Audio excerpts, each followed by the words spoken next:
Sandali, Eunice. Ano bang kailangan mo? May sasabihin ako. Wala tayong dapat pag-usapan. Ayoko makinig sa'yo. May sasabihin ako tungkol dun sa nangyari kagabi. Promise, sandali lang.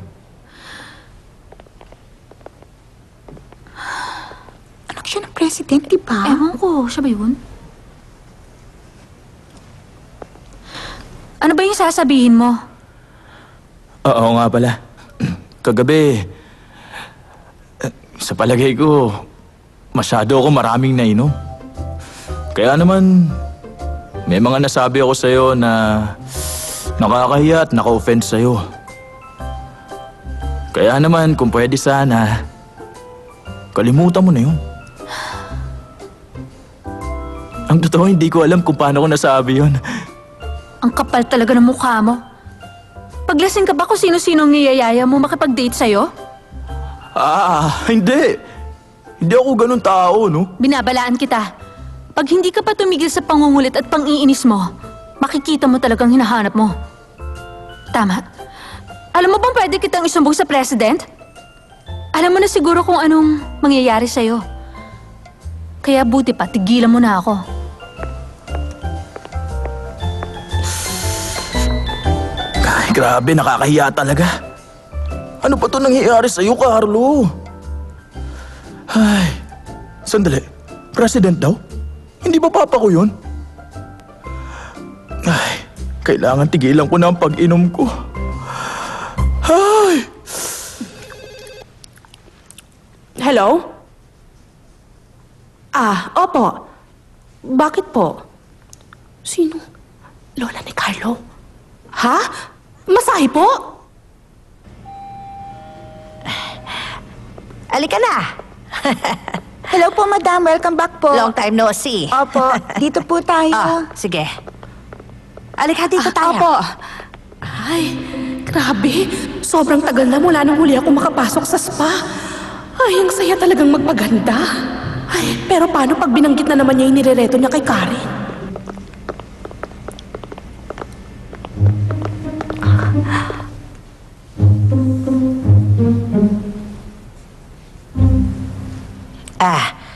Nagustuhan ni Karen yung nirereto ko, di ba?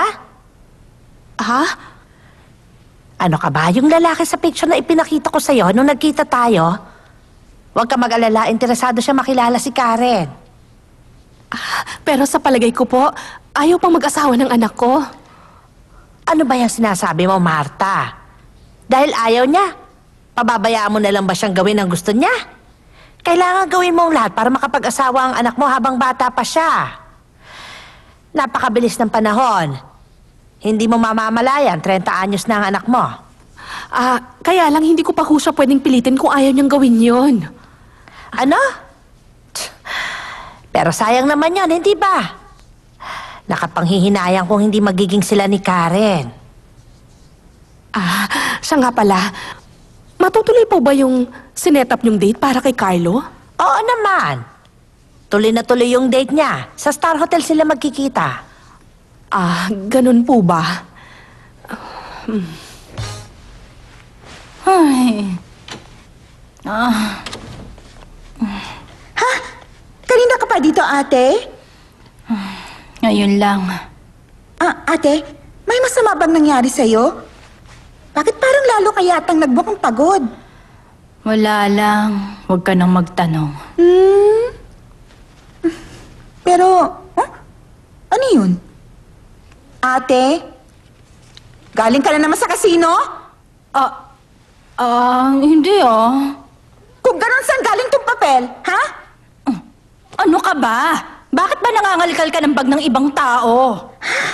Hindi ako nangalkal ng bag. Hindi mo nilagay na maayos sa bag mo kaya nakita ko, ha? Sabi mo wala kang pera kaya hindi mo ako mapapasweldo, ha?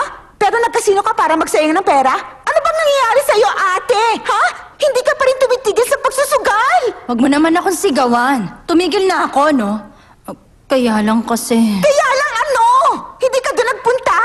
Ate, baliw ka na ba? Ang totoo, tumigil na ako. Kaya lang paminsan-minsan, parang...